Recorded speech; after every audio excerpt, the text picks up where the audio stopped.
صدای آخیران در استودیوی کوی بسره کرد چی مرا به ای روز آورد که ای قپس شیدم آبروی پدر و مادر نبود بلکه یا بیچشماش میدانم این درد عشق بود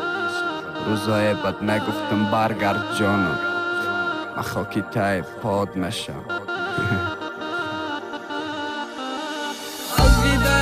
شای جان اشکی چشمات قاق که فرزندی خوبت نشیدم پدر مرا آخ که تنها نکنم دادر ما کدر پری کوچه بد چی مرا ای قدر پاس کد غمی یخش رو چه بد بعدی دفن مقلان بیم بگیرن خبر ما بگن موتم نگیرن برام پی تو خوی برما دیگه سری کوچه تا نرو مکم نمشینم اشکی که برام مرز افسوسی روز نمبینم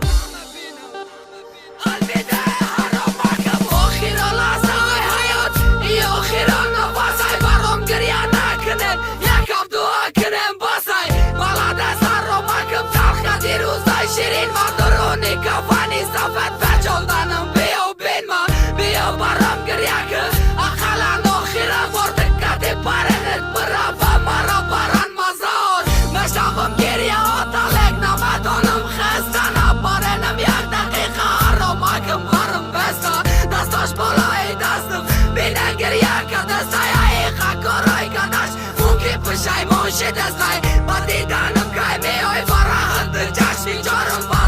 که میایی به صبرانه انتظارم